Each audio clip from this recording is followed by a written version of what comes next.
Vous êtes à la source de l'actualité. À toutes et à tous, bonsoir, bienvenue. Les grandes articulations. Situation sociopolitique. Le porte-parole du gouvernement s'exprime face à la presse. Ousmane Gawal Diallo et son adjointe Yami Diallo. Les réformes sont expliquées. En même temps, des réponses sont fournies face aux différentes critiques. Aux États-Unis d'Amérique, les Guinéennes de la diaspora manifestent de l'intérêt pour leur pays d'origine, des ambitions axées sur le développement de la Guinée. À travers une association, elles l'ont fait savoir à la ministre en charge de la femme.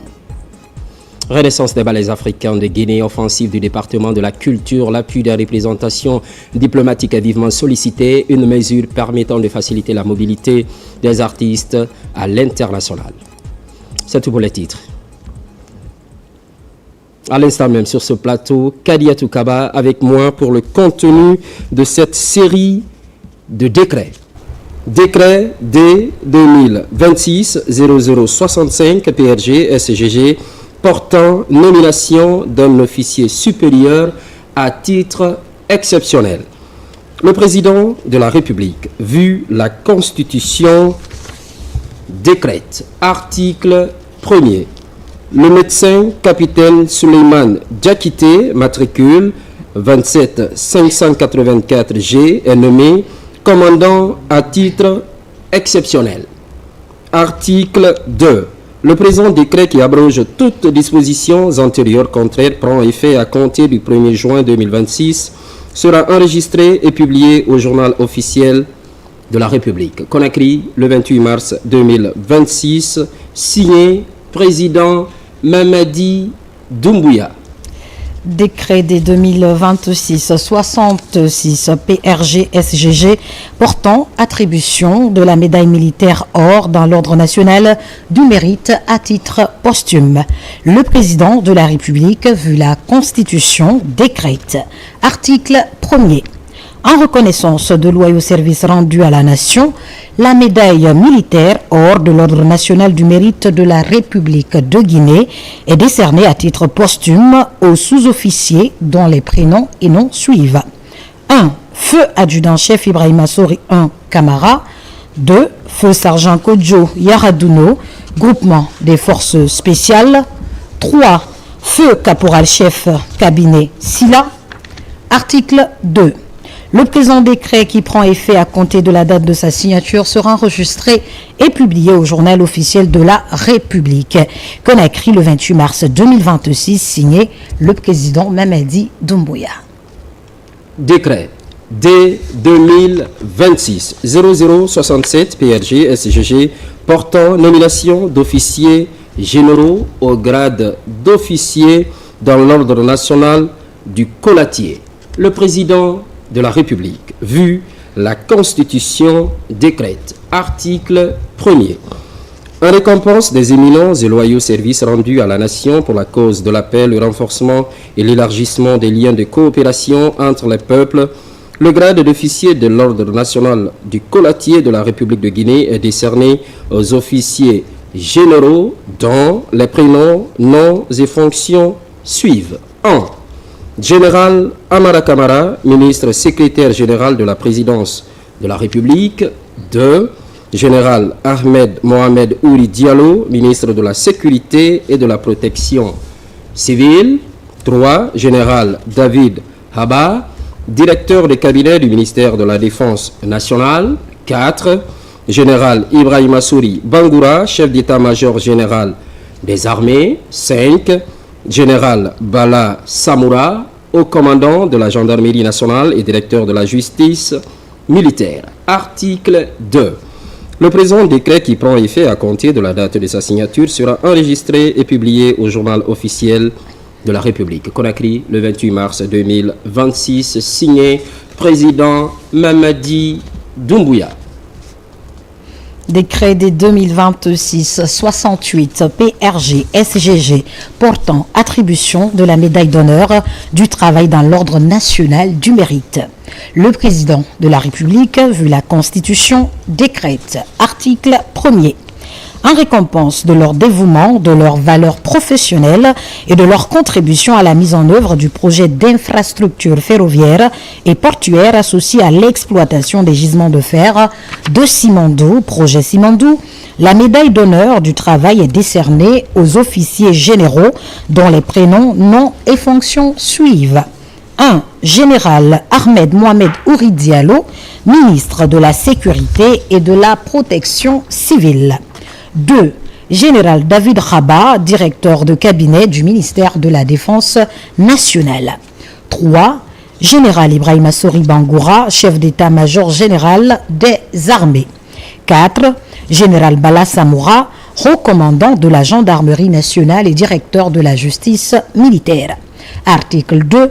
Le présent décret qui prend effet à compter de la date de sa signature sera enregistré et publié au journal officiel de la République. Conakry le 28 mars 2026, signé le président Mamadi Doumbouya.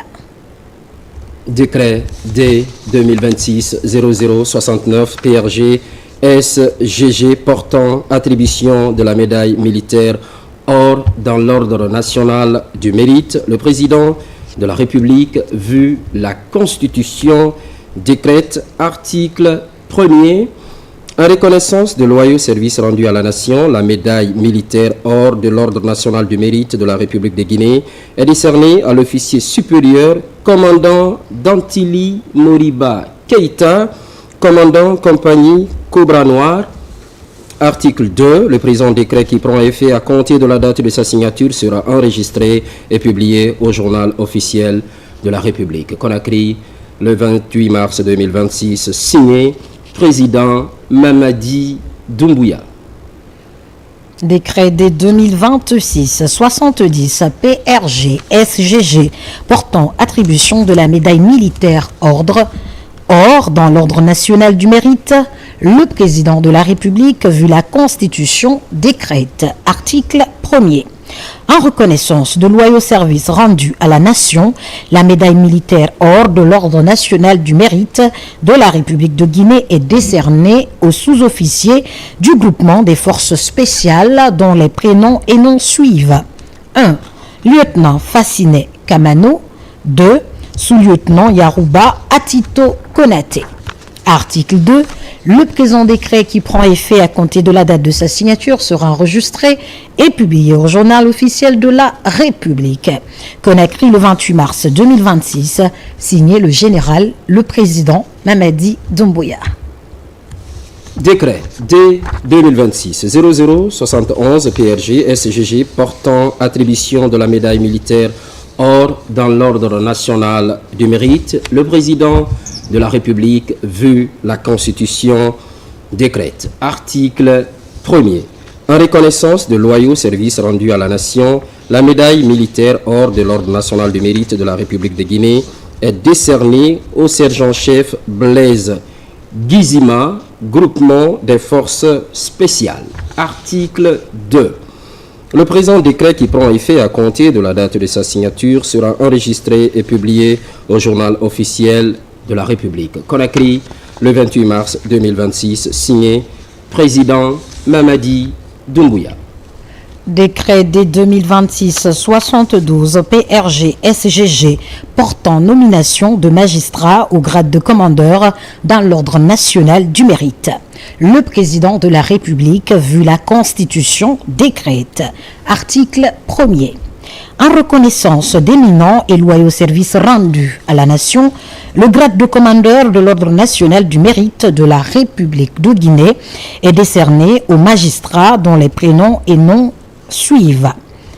Monsieur Ibrahima Sori de Tunkara, garde des Sceaux, ministre de la Justice et des Droits de l'Homme. Monsieur Elgassimou Diallo, avocat général près de la Cour suprême. Article 2. Le présent décret qui prend effet à compter de la date de sa signature sera enregistré et publié au journal officiel de la République. Conakry le 28 mars 2026, signé le président Mamadi Doumbouya.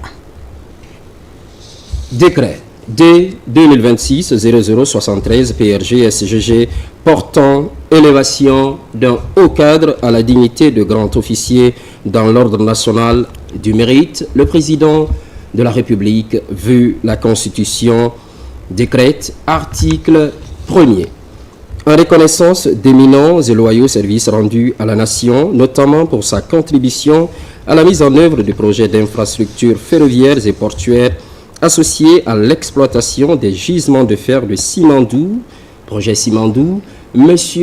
Djiba Diakité, ministre directeur de cabinet de la présidence de la République, président du comité stratégique de Simandou, est élevé à la dignité de grand officier de l'Ordre national du mérite de la République de Guinée. Article 2. Le présent décret qui prend effet à compter de la date de signature sera enregistré et publié au journal officiel de la République. Conakry, le 28 mars 2026, signé président Mamadi Doumbouya. Décret dès 2026-74 PRG-SGG portant attribution de la médaille d'honneur du travail dans l'Ordre national du mérite. Le président de la République, vu la Constitution, décrète. Article 1er.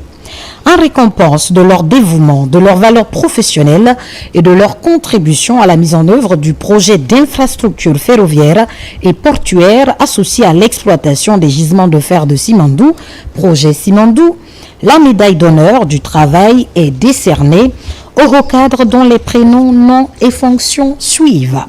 1. Monsieur Djiba Diakité, ministre directeur de cabinet de la présidence de la République. 2. Général Amara Camara, ministre secrétaire général de la présidence de la République. 3. Monsieur Bounassila, ministre des Mines et de la Géologie. 4. Monsieur Mourana Souma, ministre de la Communication, de l'Économie numérique et de l'Innovation. 5. Monsieur Ismaël Nabé, ministre du Plan de la Coopération internationale et du Développement. 6. Monsieur Fassine Silla, ministre des Infrastructures. 7. Madame Djaka Sidibé, ministre de l'Enseignement supérieur et de la Recherche scientifique. 8. Madame Djami Diallo, ministre de l'Environnement et du Développement durable. 9. Monsieur Faya François Bourouno, ministre de la Modernisation de l'Administration et de la Fonction publique. 10. Dr Alpha Oumar Kamara, conseiller juridique de la présidence de la République. 11. Monsieur Ibrahima Sori Diallo, administrateur général de l'administration et contrôle des grands projets ACGP. 12. Monsieur Bachir Kamara, secrétaire général du ministère de l'Hydraulique et des Hydrocarbures. 13. Monsieur Aboubakar Kourouma, secrétaire général du ministère des Mines et de la Géologie. 14. Monsieur Mamoudou Nanya Lembari, président du conseil d'administration de la compagnie du Trans-Guinéen. 15. Dr Moussa Berete, directeur général adjoint de la compagnie du Trans-Guinéen. Article 2. Le présent décret qui prend effet à compter de la date de sa signature sera enregistré et publié au journal officiel de la République. Conakry, le 28 mars 2026, signé le président Mamadi Doumbouya. Décret D 2026-0075 PRG SGG portant nomination de magistrats au grade de commandeur dans l'Ordre national du mérite. Le président de la République, vu la Constitution, décrète, article 1er, en reconnaissance d'éminents et loyaux services rendus à la nation, le grade de commandeur de l'Ordre national du mérite de la République de Guinée est décerné aux magistrats dont les prénoms, noms et fonctions suivent. Monsieur Sidiki Kamara, procureur de la République près le tribunal de première instance de Conakry. Monsieur Abdoulaye Babadi Kamara, avocat général près de la Cour d'appel de Conakry. Article 2. Le présent décret qui prend effet à compter de la date de signature sera enregistré et publié au journal officiel de la République. Conakry, le 28 mars 2026, signé président Mamadi Doumbouya. Décret des 2026-76 PRG SGG portant nomination de magistrats au grade de commandeur dans l'ordre national du mérite. Le président de la République, vu la Constitution, décrète, article 1er. En reconnaissance d'éminents et loyaux services rendus à la nation, le grade de commandeur de l'ordre national du mérite de la République de Guinée est décerné aux magistrats dont les prénoms, noms et fonctions suivent. 1. Monsieur Alpha Seydou Silla, président de la Chambre civile, Cour d'appel de Conakry. 2. Monsieur Aboubakar Cham, président du tribunal de première instance de Dixine. 3. Madame Fanta Alama Kamara, présidente de section tribunal de première instance de Kaloum. Article 2. Le présent décret qui abroge toutes dispositions antérieures contraires prend effet à compter de la date de sa signature et sera enregistré et publié au journal officiel de la République. Conakry le 28 mars 2026, signé le président Mamadi Doumbouya. Décret D 2026-0077 PRG SGG portant nomination de magistrats au grade de commandeur dans l'ordre national du mérite à titre posthume. Le président de la République, vu la Constitution, décrète. Article 1er. En reconnaissance d'éminents et loyaux services rendus à la nation, le grade de commandeur de l'ordre national du mérite de la République de Guinée est décerné aux magistrats dont les prénoms noms suivent. 1. Feu Doura Chérif, ancien premier président de la Cour d'appel de Conakry. 2. Feu Fodé Kanté, ancien président de la Cour des comptes. 3. Feu Alphonse Abouli, ancien procureur général près la Cour d'appel de Conakry. Article 2. Le présent décret qui prend effet à compter de la date de signature sera enregistré et publié au journal officiel de la République. Conakry, le 28 mars 2026, signé président Mamadi Doumbouya. Décret des 2026-78 PRG SGG portant élévation de haut cadre à la dignité de grand officier dans l'ordre national du mérite. Le président de la République, vu la Constitution, décrète, article 1er. En reconnaissance d'éminents et de loyaux services rendus à la nation, les hauts cadres dont les prénoms, noms et fonctions suivent sont élevés à la dignité de grand officier de l'ordre national du mérite de la République de Guinée. 1. Docteur Dansa Kourouma, président du Conseil national de la transition. 2. Monsieur Amadou Ouriba, Premier ministre, chef du gouvernement. 3. Dr Bernard Gomou, ancien Premier ministre, conseiller principal du président de la République. Article 2. Le présent décret qui prend effet à compter de la date de sa signature sera enregistré et publié au journal officiel de la République. Conakry le 28 mars 2026, signé le président Mamadi Doumbouya. Décret D 2026-0079 PRG SGG portant nomination de haut cadre au grade d'officier dans l'ordre national du mérite. Le président de la République, vu la Constitution, décrète. Article 1er. En reconnaissance d'éminents et loyaux services rendus à la nation, notamment pour leur contribution à la mise en œuvre du projet d'infrastructures ferroviaires et portuaires associés à l'exploitation des gisements de fer de Simandou, projet Simandou, le grade d'officier de l'Ordre national du mérite de la République de Guinée est décerné aux hauts cadres dont les prénoms, noms et fonctions suivent. 1.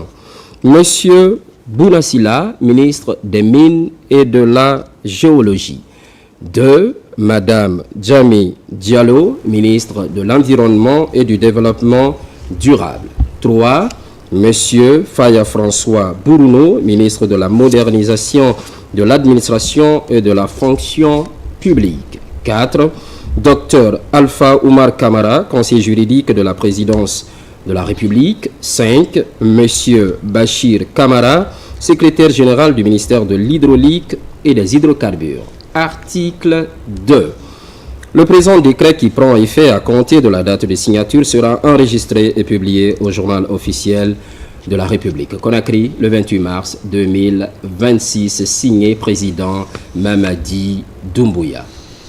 Décret des 2026-80 PRG-SGG portant nomination de magistrats au grade de commandeur dans l'ordre national du mérite.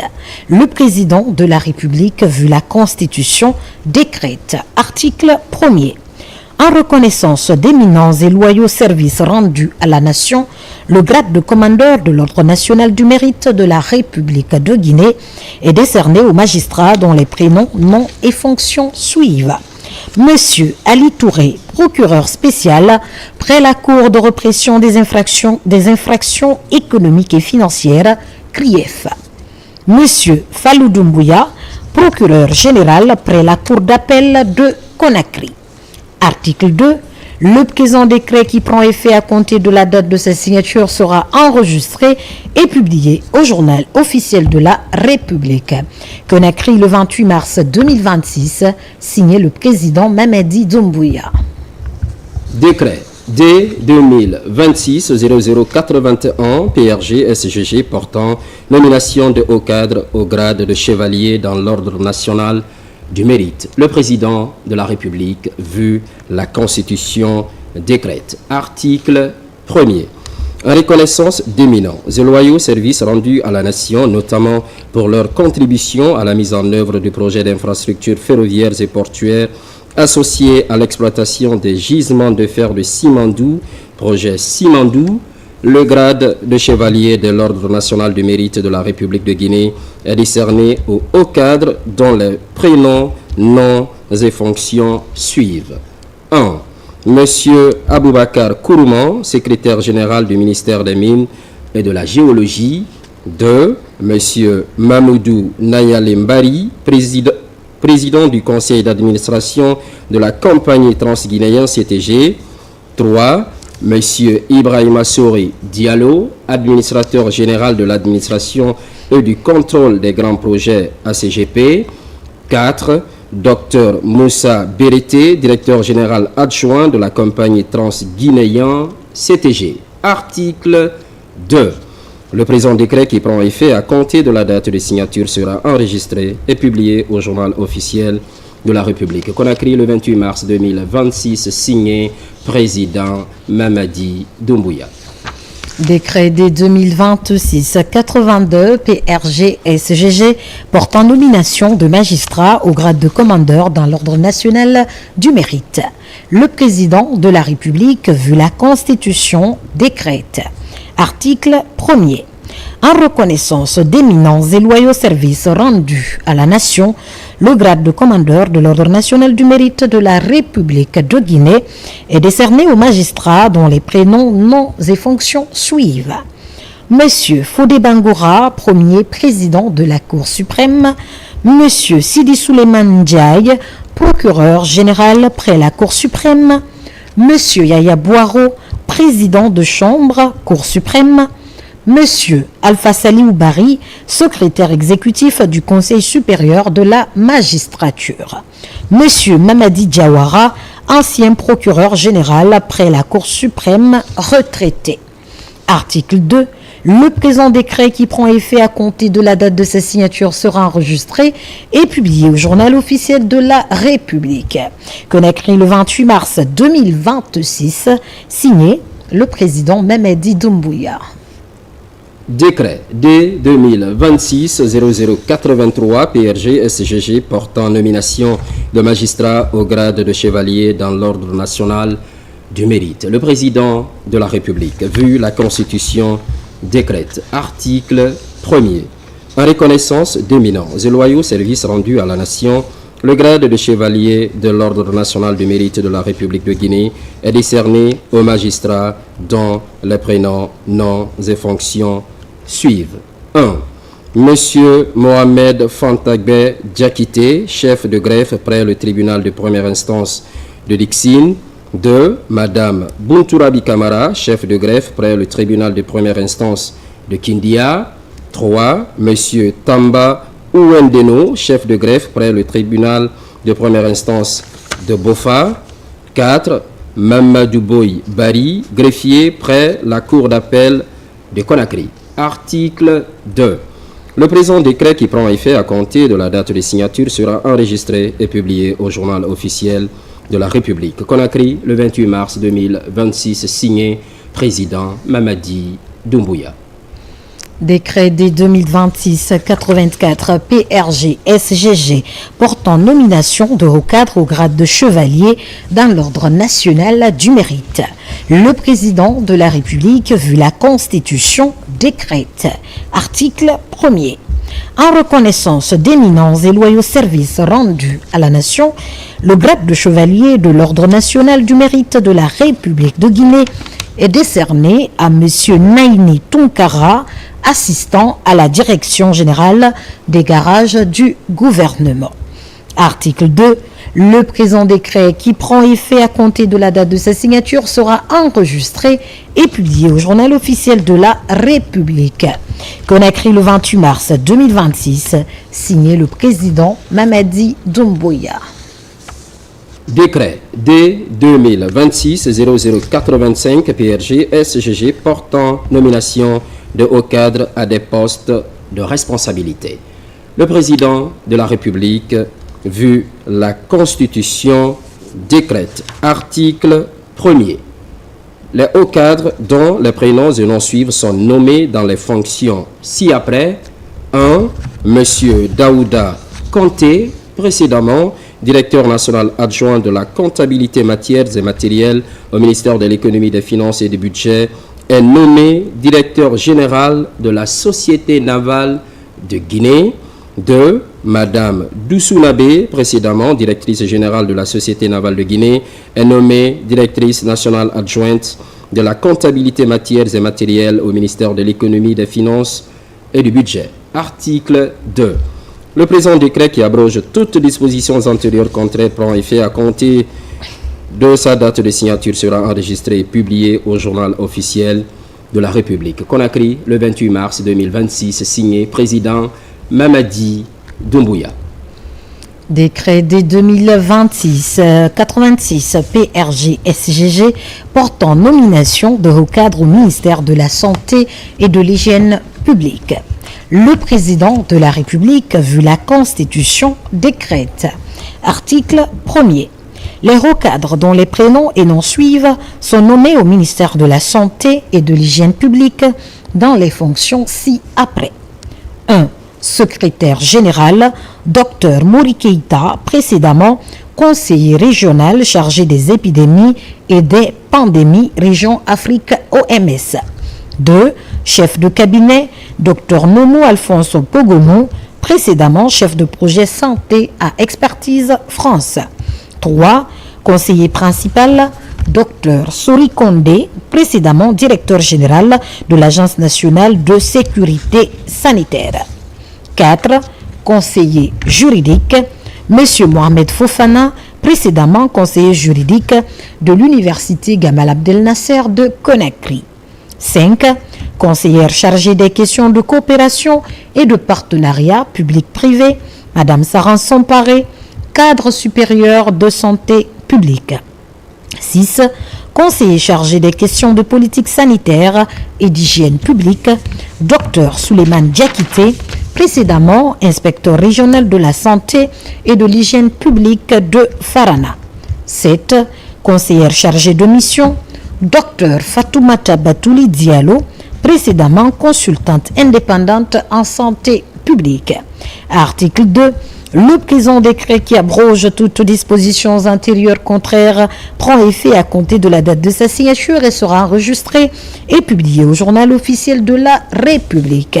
Conakry, le 28 mars 2026, signé le président Mamadi Doumbouya. Je vous remercie. Avec moi, Kadet Toukaba, pour la lecture d'une série de décrets. Merci de les passer sur ce plateau. Avec le projet Sibandou, la Guinée déploie ses ailes. En plus de l'exploitation des ressources, la transformation profonde de l'économie est en discussion. Ça se passe entre le comité stratégique et la société financière internationale. Le cap est fixé, c'est celui d'une convergence d'ambition et de vision afin de donner naissance à un nouveau modèle de croissance plus inclusif. Fatoumata Kourouman, compte rendu. À Conakry, les discussions s'intensifient autour du programme Simandou 2040, pilier de la stratégie de transformation économique de la Guinée. En mission dans la capitale guinéenne, la Société financière internationale SFI, branche du groupe de la Banque mondiale dédiée au secteur privé, multiplie les rencontres de haut niveau. Jeudi 26 mars 2026, elle a échangé avec le comité stratégique de Simandou en présence de hauts responsables de la présidence et de l'équipe dirigeante du Guinea Development Board.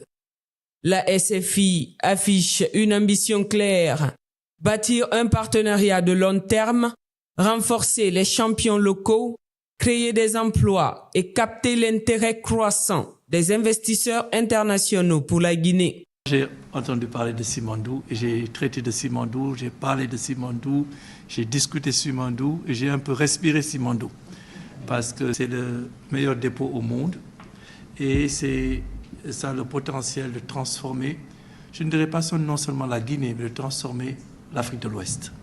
Articuler la vision du pays autour de ce projet est une vision très claire. Nous sommes maintenant à la phase d'exécution. Je pense que la vision est très claire.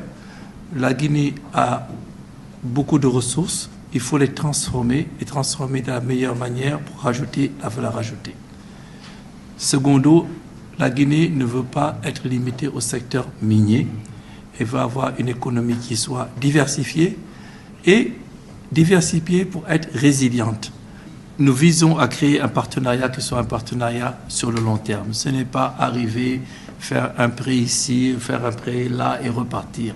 On veut construire quelque chose ensemble. In fine, on fait tout cela pour créer des emplois. S'assurer que tous les jeunes qui arrivent sur le marché du travail aujourd'hui en Guinée pourront avoir une opportunité d'avoir un travail. La Guinée est à un point d'inflexion aujourd'hui. Un point d'inflexion parce que partout où je vais, non seulement sur le continent, mais en dehors du continent, les gens me disent ça change en Guinée, la Guinée, la Guinée, la Guinée.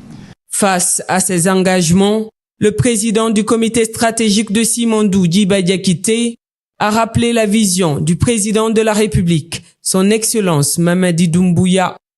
Faire passer le pays d'une économie extractive à une économie de transformation fondée sur la valorisation locale des ressources. La Guinée rentre dans une nouvelle ère avec beaucoup de pragmatisme, avec une vision claire, un leadership éclairé, une stabilité sans précédent, avec des grandes ambitions de pouvoir enclencher une nouvelle phase structurelle, accélérer le développement économique de notre pays sur du moins long terme. Et cette vision est portée en premier lieu par le président de la République. Notre vision de transformation économique de la Guinée, Simandou 2040, est une vision aujourd'hui qui constitue la boussole de développement de la Guinée, structurée autour de 5 grands piliers. La transformation locale pour nous, ce n'est pas juste des usines, c'est surtout le respect de notre plan de contenu local, notamment avec 3 objectifs clés. Premièrement, c'est comment donner du travail aux Guinéens, l'emploi, comment donner les opportunités aux entreprises à capitaux guinéens. Et puis, 3e objectif de ce plan de contenu local, c'est comment former les Guinéens pour anticiper un meilleur transfert de compétences et de technologies. Raffinerie en construction à Bofa et Boké, développement des chaînes de valeur, montée en puissance du contenu local, les bases de cette mutation sont déjà posées. Transformer les minéraux en Guinée, ce n'est plus une fatalité. L'année dernière, grâce aux orientations stratégiques du président, nous avons lancé la construction de 2 grandes raffineries de bauxite à Bofa et puis Madobali.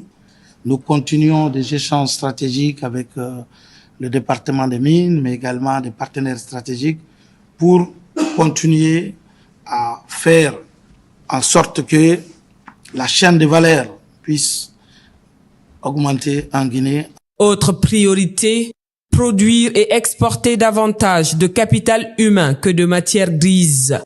Pour y parvenir, la Guinée mise sur un secteur privé fort, appelé à mobiliser près de 40% du financement du programme Simandou 2040, appuyé par des outils structurants comme la Delivery Unit et le futur Fonds souverain. Nous avons clairement besoin du secteur privé, puisque le développement, ce n'est pas que l'État. Nous avons besoin d'accompagnement, de conseils. Nous avons besoin de structurer les projets pour le secteur privé, puisque environ pas moins de 40% du financement du programme Simandou doit venir de ce secteur privé. Nous avons commencé déjà à structurer des instruments stratégiques pour l'implémentation, tels que la Delivery Unit, mais également le Guinea Development Board, dont nous pensons que ce sont des outils aujourd'hui qui vont venir accélérer la phase d'exécution du programme. L'argent de Simandou, pour nous, c'est de l'extra-budgétaire. C'est pourquoi, avec les orientations du président, nous avons fait le choix de mettre en place un fonds souverain. Nous ne cherchons pas que du financement. Nous voulons vraiment que nos partenaires comprennent cela, que la Guinée n'est plus un pays qui cherche uniquement que du financement. Nous sommes convaincus du potentiel de notre pays. Nous avons besoin des partenaires solides comme vous, au-delà du financement, pour nous accompagner à structurer et nous accompagner dans la mise en œuvre de l'exécution de nos projets. Dans cette optique, la SFI se positionne comme un partenaire stratégique clé, appelé à intensifier ses investissements et à renforcer son accompagnement technique, notamment dans la structuration des projets et les partenariats publics-privés. Ce n'est pas seulement les engagements, c'est des réalisations. Je viens de signer à l'instant avec la société Sonoco, que vous connaissez tous très bien, un projet d'investissement où nous allons les soutenir.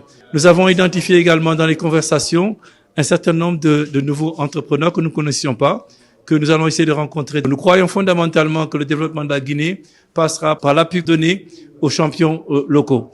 Simandou 2040 structure un peu la vision des autorités guinéennes en ce qui concerne les 15 prochaines années. Donc il s'agit pour nous de travailler de plusieurs manières. D'abord, d'essayer à structurer les ressources qui reviendront de Simandou, d'essayer d'appuyer pour la transformation des minerais, mais également de créer une économie diverse autour de Simandou. Au-delà des financements, Conakry attend de la société financière internationale un accompagnement technique et stratégique global, notamment dans des secteurs clés, infrastructure, agriculture, industrie et numérique. La Société financière internationale est l'institution du groupe de la Banque mondiale qui est dédiée au développement du secteur privé. Vu l'importance et la place centrale du secteur privé dans le développement et dans la mise en œuvre du programme Simandou 2040, les investissements privés estimés à près de 40% du projet, cette visite s'inscrit en ligne droite du partenariat qui a été celui entre la Société financière et la Banque mondiale durant toutes ces années, un partenariat où le groupe de la Banque mondiale a fourni de l'assistance technique, a fourni de l'investissement et du financement en République de Guinée. Donc aujourd'hui, des priorités ont été énoncées dans les infrastructures, dans le soutien aux champions locaux, dans la diversification de notre économie à travers notamment le développement de l'agriculture, mais aussi à travers l'accès au financement des PME et d'autres priorités qui ont été mentionnées. Bien sûr, le développement du corridor Simandou, autour du corridor Simandou a été également mentionné afin de tirer profit des infrastructures déjà mises en place pour promouvoir la logistique le long de ce corridor et faire de la Guinée un point d'entrée pour les importations vers les pays de la sous-région. C'est une première visite. Le programme Simandou 2040 avec les 122 méga-projets, nous devons mobiliser les 15 prochaines années plus de 200 milliards. ces 200 milliards, 40%, près de 40% doit être mobilisé auprès des secteurs privés. Donc c'était extrêmement important de venir parler aujourd'hui des projets PPP, des projets privés, mais aussi l'accompagnement de l'économie guinéenne. Et avec la Banque mondiale, c'est un partenaire privilégié à la Guinée, c'est un partenaire stratégique à la Guinée. Le programme Simandou est désormais la boussole de notre développement qui est porté par son Excellence le Président Mamadi Doumbouya. D'ailleurs, après cette séance de travail, il y a des signatures qui doivent s'exécuter avec les champions nationaux guinéens dans le cadre de l'agriculture, mais aussi des champions que nous voulons vraiment mobiliser. Donc, il y a des projets qui ont déjà commencé et cette semaine, c'est vraiment extraordinaire. Nous avons reçu de groupes d'investisseurs qui sont venus de la Grande-Bretagne avec le UK Export Finance. Aujourd'hui, nous sommes avec la SFI et la semaine prochaine, nous serons avec BPI France. Ça veut dire que le programme Simandou est en marche. Nous avions bénéficié pour la première fois d'une notation financière et qui nous a donné une position de crédibilité économique internationale. Cette notation vient d'être consolidée par une revue encore par le cabinet spécialisé de renommée et de réputation internationale qui nous enlève de B+ avec perspective stable à B+ avec perspective positive. Cela a des conséquences. C'est l'attractivité du pays. Cette attractivité permet à l'État d'aller au niveau des guichets privés pour mobiliser des financements dans tous les domaines, parmi lesquels nous pouvons citer le domaine des télécommunications. Il vous souviendra que le domaine des télécommunications est un domaine précurseur de développement d'un pays. Il est question d'aller et d'avoir des schémas de financement dans le cadre des infrastructures numériques.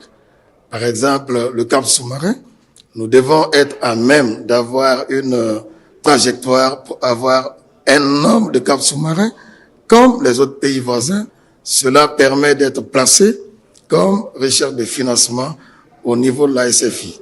À travers ce partenariat renforcé, la Guinée confirme son ambition, faire de Simandou un levier de transformation structurelle au service d'une croissance inclusive, durable et portée par un secteur privé compétitif. Une dynamique portée par la vision du président de la République, son Excellence Mamadi Doumbouya, celle d'un pays qui valorise ses ressources, renforce son secteur privé et mise sur son capital humain. Avec le programme Simandou 2040, la Guinée trace ainsi le chemin d'une croissance durable au service de tous. On enchaîne avec la situation sociopolitique, réforme économique et réponse aux différentes critiques. Le cocktail est suffisant. Le porte-parole du gouvernement éclaire la lanterne de l'opinion publique sur ses préoccupations du moment. Ousmane Gawal Diallo n'était pas seul. Juste à côté, son adjointe Djami Diallo, également membre du gouvernement. Plus de compréhension avec Abraham Christophe Kanté. Dans un contexte marqué par des réformes politiques profondes, le porte-parole du gouvernement et son adjointe sont face à la presse pour faire le point de l'actualité sociopolitique du pays. Les questions comme la dissolution de certains partis politiques, les difficultés d'accès aux liquidités dans les banques, ce sont là des sujets débattus. Des acteurs bancaires, des acteurs économiques ont été mobilisés pour donner leur point par rapport à ça. Ce qu'il faut retenir, c'est que les autorités ont fait un effort considérable de très grande envergure dans notre pays et qu'on peut le dire que c'était inédit.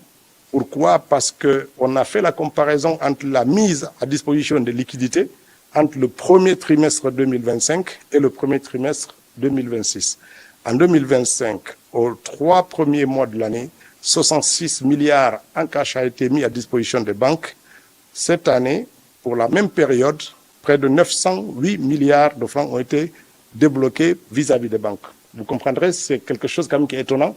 Près de 1000 milliards de francs guinéens mis à disposition des banques et on continue à dire qu'il y a une difficulté de faire circuler l'argent. C'est que l'argent est quelque part. Nous invitons donc les détenteurs de l'argent, peut-être parmi les journalistes, sortez votre argent, faites-le circuler et ce serait une bonne chose. Donc nous suivons ça avec les nouvelles directives du chef de l'État et la mobilisation du secteur bancaire pour faire face à cette crise de cash dans notre pays et qui commence à être embêtante pour chacun d'entre nous. La deuxième chose, c'est la congestion du port autonome de Conakry. Comme vous le savez, depuis plusieurs mois, nous avons vécu les difficultés qui sont liées à l'accostage des bateaux, au débarquement des marchandises, ce qui fait qu'aujourd'hui, on a encore des conteneurs en souffrance dans beaucoup de pays et qui étaient à destination de la Guinée. À Lomé, au Ghana, au Cameroun, au Sénégal, en Côte d'Ivoire. Nous avons en tout aujourd'hui 40 000 conteneurs qui ne sont pas encore arrivés à Conakry et qui sont dans ces différents ports. Il faut dire qu'on est parti de 100 000 en début d'année à 40 000 aujourd'hui. On est en train d'absorber la crise de ce point de vue-là et l'espace disponible l'espace a été rendu disponible. Près de 66% de l'espace du port est disponible aujourd'hui pour accueillir les conteneurs. Pour ce qui concerne le vrac, tout ce qui est débarquement de sucre, de riz, des produits alimentaires de façon générale, on n'a plus de problème de ce point de vue-là. L'espace est disponible, les bateaux arrivent à temps et repartent. C'est le parc conteneur qui continue à souffrir un peu de la congestion. Alors là également, on a 66% d'espace maintenant disponible pour stocker. Tout ceci parce que plusieurs mesures ont été mises en œuvre. Plusieurs acteurs politiques dénoncent des restrictions de l'espace démocratique et des mesures jugées contraignantes à l'encontre de l'opposition. De son côté, la porte-parole adjointe a insisté sur la dimension sociale des actions gouvernementales. Concernant les partis politiques, il y a une petite nuance. Ce ne sont pas les partis politiques dissous qui peuvent se mettre en conformité puisqu'ils sont dissous. Ce sont les acteurs politiques de ces partis politiques dissous qui peuvent se réorganiser en conformité avec la loi pour être dûment accrédités. Au terme de la rencontre, les deux ministres ont évoqué des perspectives économiques encourageantes, notamment dans le secteur minier et les grands projets de développement présentés comme des leviers de croissance pour des années à venir. D'autres communications devraient être organisées dans les prochaines semaines afin d'éclairer la population sur la gestion des actions publiques. Journée internationale de la francophonie, c'était le 20 mars dernier, 56e édition célébrée en différé par la Guinée. L'accent est mis sur le rôle des jeunes dans la paix et le développement. Plusieurs diplomates ont répondu à l'invitation du ministre des Affaires étrangères, Makame Donzo. Cette année, la Journée internationale de la francophonie a été célébrée en différé dans notre pays. À l'occasion de ce 56e anniversaire, une forte mobilisation du corps diplomatique et des partenaires internationaux a répondu à l'appel du ministre des Affaires étrangères. Pour le chef de la diplomatie guinéenne, la langue française demeure un puissant outil de dialogue et de coopération dans un monde en proie à de multiples crises. La langue française, elle est un lieu de rencontre, un pont entre les peuples, un vecteur d'idées, un outil de coopération internationale. Dans un monde aujourd'hui d'incertitudes profondes, avec des crises sécuritaires, des tensions géopolitiques, des fractures sociales, des défis climatiques, la francophonie apparaît comme un baume particulier, un lieu de concertation, un lieu d'échange, un lieu de tolérance et donc un lieu d'espoir. Dr Maurice Anda Kouyaté est également revenu sur le retour de la Guinée au sein de l'organisation en septembre 2024, saluant l'accompagnement de l'institution dans le processus de transition. Permettez-moi, avec émotion, d'exprimer au nom du président de la République la profonde gratitude de la République de Guinée à l'Organisation internationale de la francophonie et à sa secrétaire générale, Mme Louise Mouchiki-Wabo. Ce soutien politique, technique et institutionnel a été déterminant pour notre pays. Déterminant dans l'initiation des réformes, dans le renforcement de la capacité de nos institutions et à faire de notre pays un pays normal, normalisé. La crédibilité est revenue grâce à la vision du président de la République, grâce au courage du peuple de Guinée. Placée sous le thème Génération Z, Génération Paix, cette célébration met l'accent sur le rôle clé de la jeunesse dans la construction de la paix et du développement. Le gouvernement guinéen entend ainsi renforcer l'implication des jeunes, notamment à travers le programme Simandou 2040, qui vise à soutenir leur participation au développement national. Place au développement local, financement de plusieurs projets, le processus relancé à travers un couloir d'échange. L'Italie et les États-Unis sont concernés. Autour de la table, les diplomates de ces deux pays et le ministre de l'administration du territoire. Il est essentiellement question de faire la situation des projets communautaires financés par ces institutions. Amadou Touré, Seydou Bassila.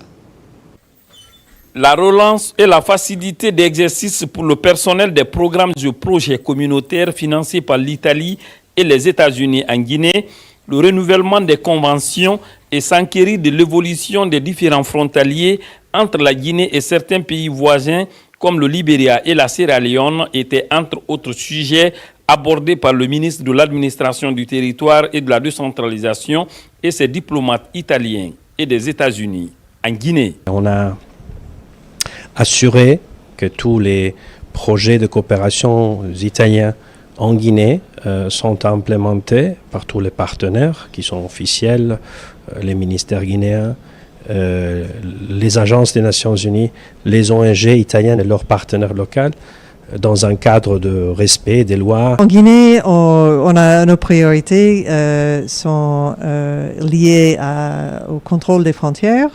à la santé et aussi à la promotion d'investissements avec les compagnies américaines. En recevant ses missions diplomatiques, le ministre Ibrahima Khalil Condé a rassuré ses partenaires de la disponibilité du gouvernement à faciliter l'exécution de ces initiatives en faveur des collectivités locales. Ça a été l'une de leurs préoccupations. Mais nous n'avons pas manqué de les mettre à l'aise que tout va bien. Alors, le président de la République, Mamadi Doumbouya, a invité ces deux homologues du Libéria et de la Sierra Leone. Et sont venus, se sont entretenus.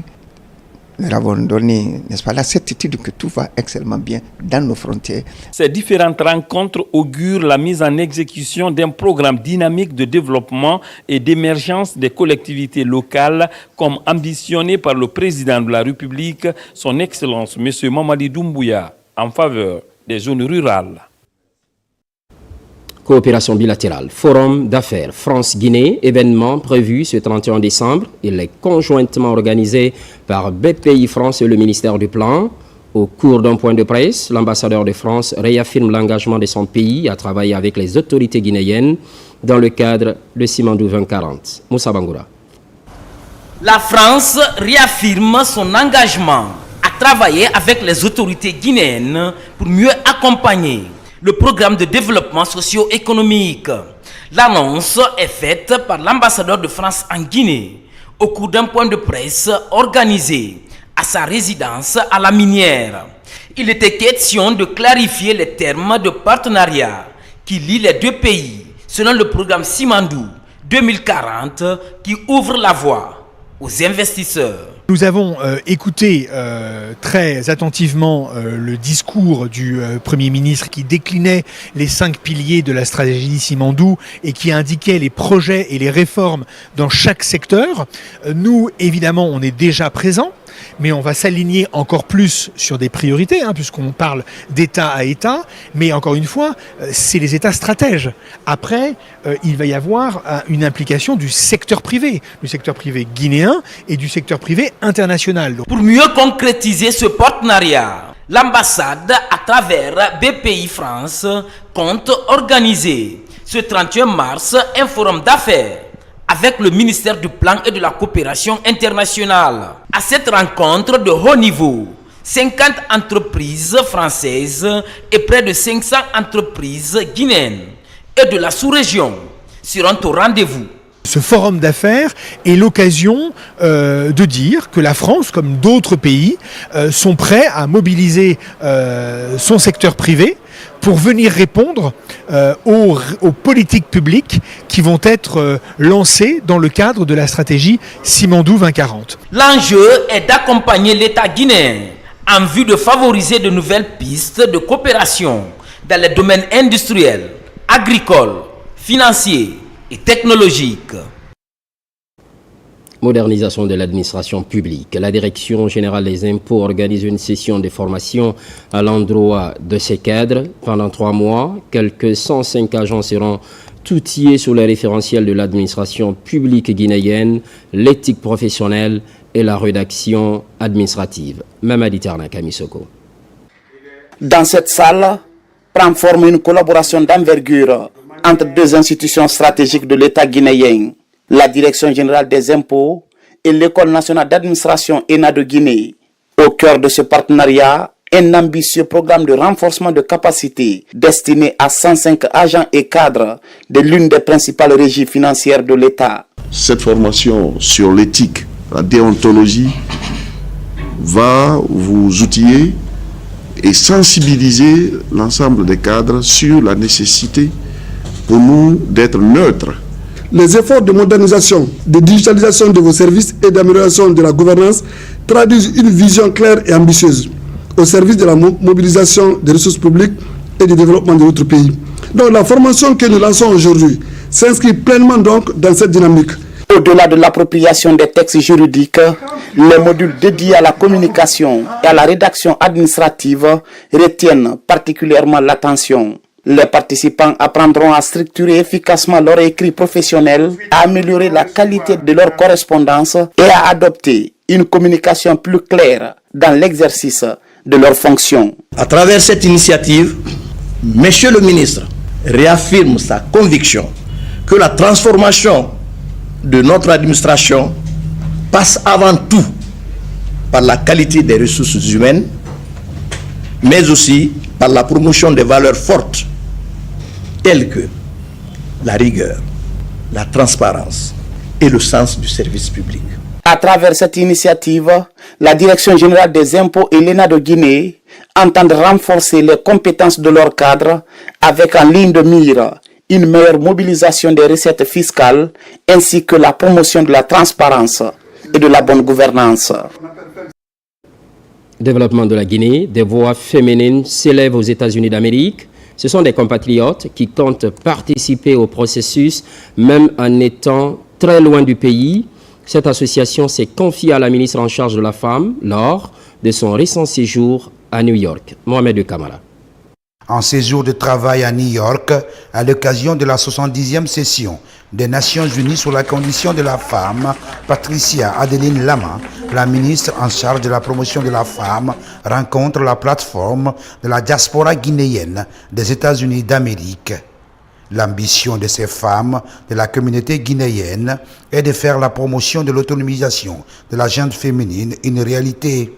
Elles sont toutes mobilisées autour des idéaux de solidarité, de la citoyenneté, en vue d'apporter leur contribution au développement socio-économique de la Guinée. Notre ambition est claire, unir les femmes guinéennes de la diaspora afin de renforcer leur influence, soutenir leur autonomisation économique, promouvoir le leadership féminin et contribuer activement au développement de la Guinée. Cette plateforme est un cadre de référence qui permet d'unir la diaspora des femmes guinéennes vivant sur le sol des États-Unis d'Amérique, une ambition appréciée par les autorités de la République de Guinée. Ils étaient là pour nous présenter leur plateforme, leur association et surtout demander l'accompagnement du gouvernement guinéen et surtout de notre ministère afin de les assister dans leurs activités.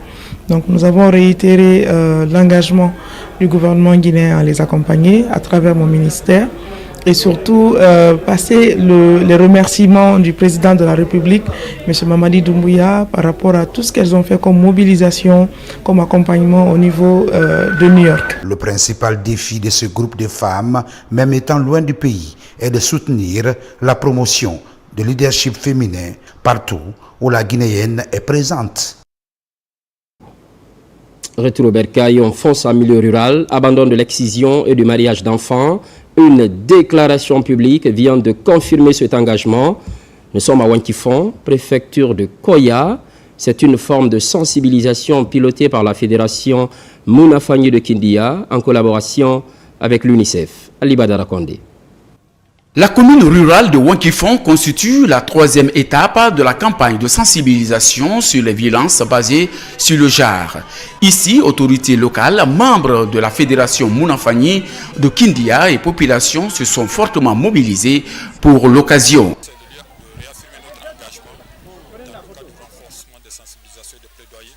Afin que les autres villages qui n'ont pas d'abord s'engager dans le cadre de l'abandon de cette pratique-là, que l'effet là soit vraiment observé dans les autres districts pour pouvoir au moins que ça soit une déclaration effective dans le cadre du bien-être des enfants dans nos communautés. Au centre des débats, les conséquences de ces pratiques sur la santé, l'éducation et les droits des jeunes filles. Des discussions participatives ont permis de lever certains tabous et de favoriser une meilleure compréhension au sein des communautés.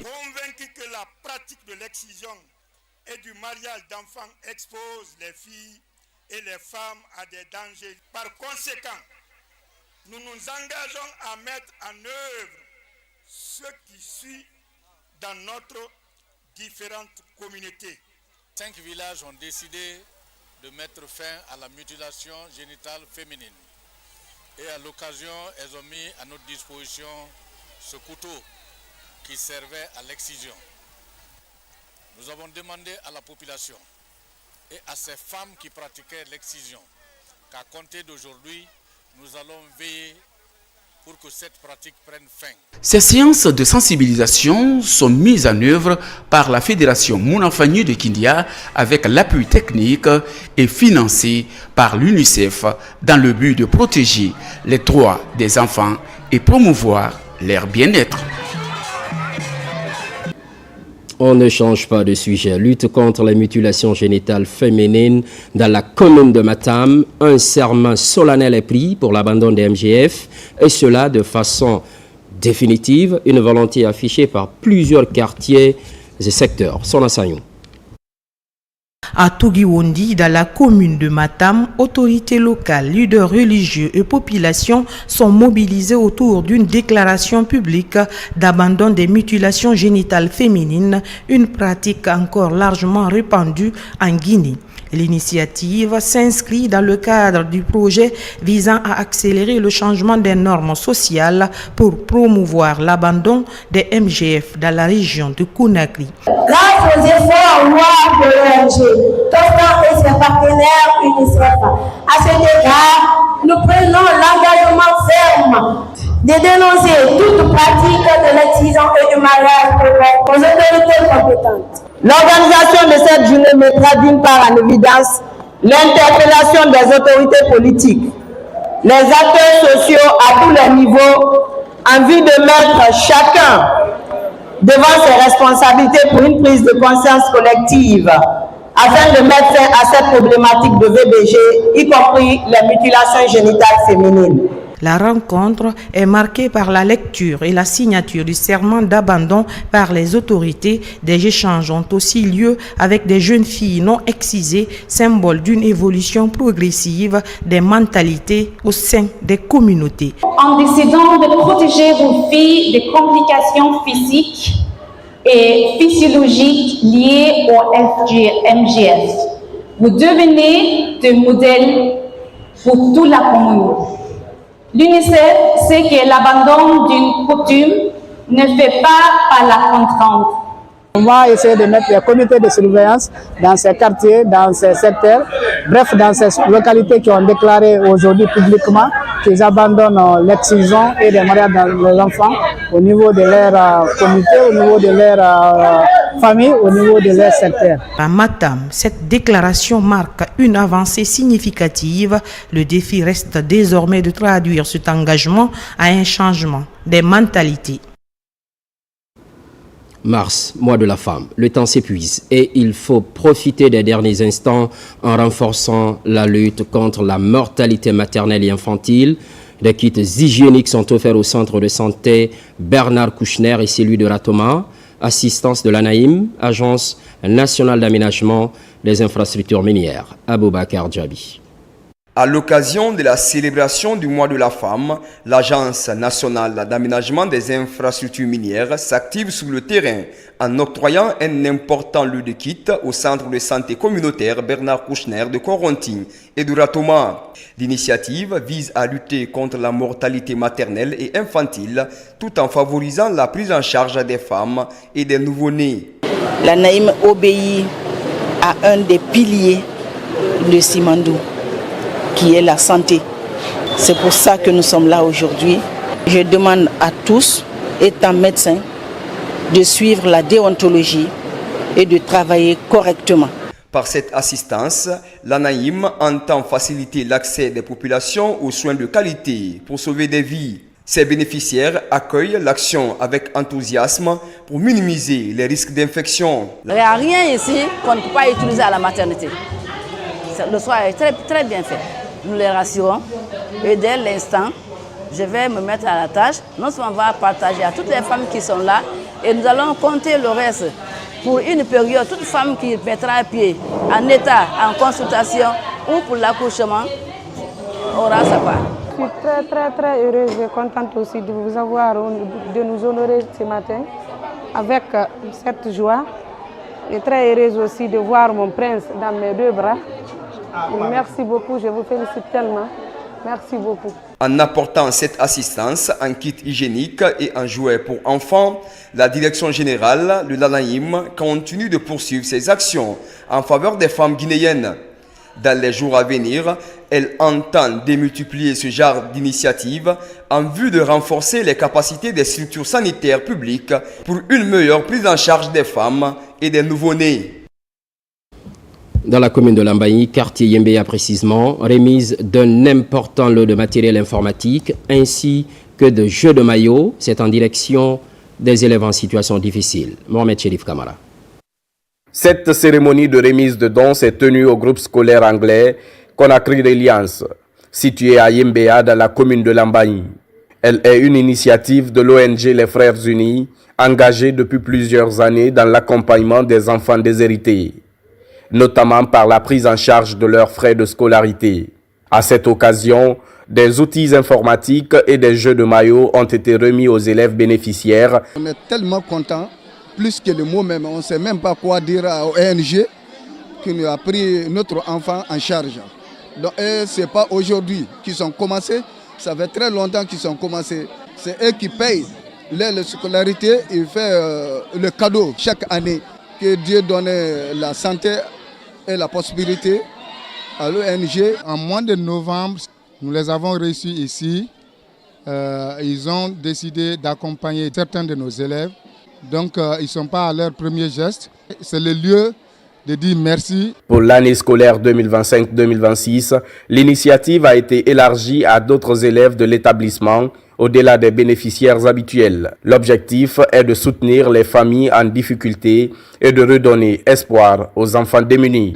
Soutenir des enfants dans cette école, n'est-ce pas, pour nous, ça va encore booster, n'est-ce pas, nos enfants pour postuler au niveau national et au niveau international. Nous avons mis à la disposition de l'établissement quelques ordinateurs et puis on a distribué quelques tablettes pour que les enfants puissent apprendre très tôt l'informatique.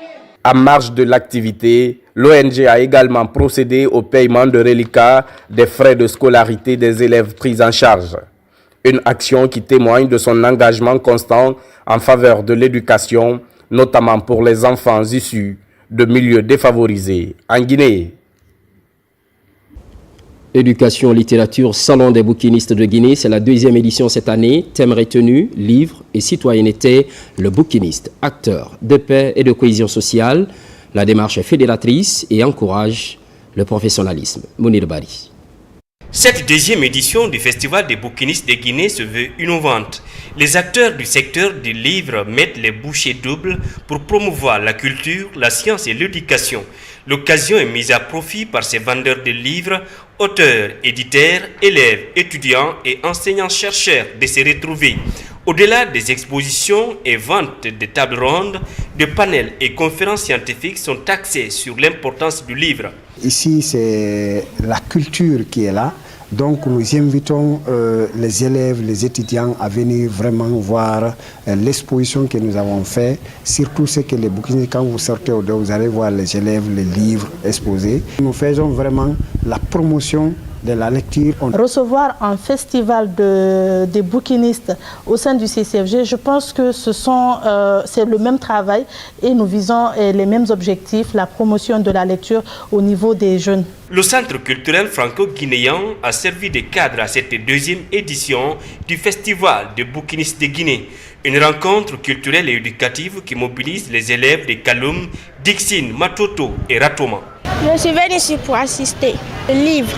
Lire, c'est très bon parce qu'il apprend à une personne de connaître quelque chose que tu ne connais pas. Je les encourage à pérenniser ce genre d'activité parce que non seulement ça y va dans la culture de notre pays, ça y va dans l'émancipation de notre culture. Les acteurs de l'éducation et des livres travaillent en synergie d'action pour faciliter l'accès aux livres à moindre coût. L'objectif est de promouvoir le patrimoine historique et culturel en donnant une seconde vie aux ouvrages. Renaissance des ballets africains de Guinée, offensive diplomatique sous la coupe du département de la culture, l'appui des représentations diplomatiques est vivement réclamé. Il s'agit de faciliter la mobilité des artistes à l'international. Cerise sur le gâteau, une prestation scénique digne des ballets africains de Guinée. Ousmane Ba, Mamadou Djoumaba.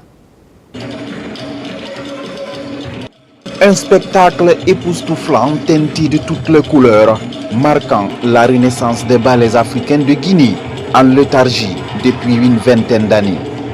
Un retour qui se veut triomphal sur la scène internationale comme de par le passé. Sur scène, une démonstration de force à travers ce scénario dénommé Mansa Moussa, destiné au marché mondial.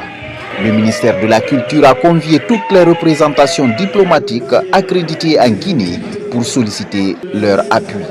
Le ministère de la Culture, du Tourisme et de l'Artisanat ambitionne de porter ce spectacle dans vos pays respectifs, sur vos scènes nationales, dans vos festivals et vos institutions culturelles.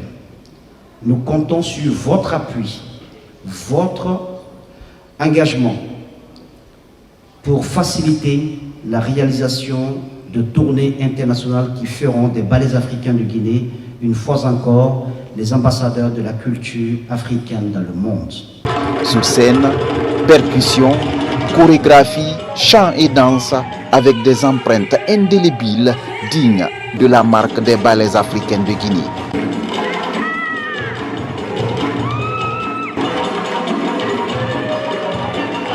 Je dis la Guinée, c'est pas seulement élection.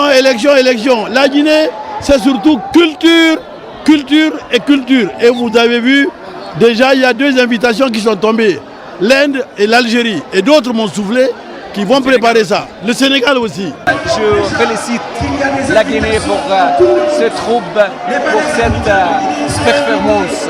Et Inch'Allah, on va travailler avec l'Égypte et la Guinée envers ces performances.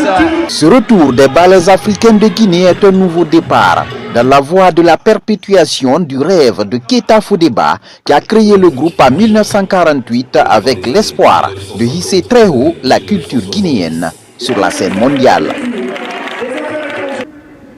4e édition de School Challenge. La compétition est officiellement lancée à l'université Nongo Conakry. 18 lycées de la capitale participent à ce rendez-vous intellectuel et scientifique de haut niveau. Ambition affichée, détecter les talents en milieu scolaire et universitaire. Mounir Bari. C'est un exercice intellectuel et scientifique qui s'enracine dans les établissements scolaires et universitaires de la capitale. Le School Challenge est organisé chaque année à l'université Nongo Conakry.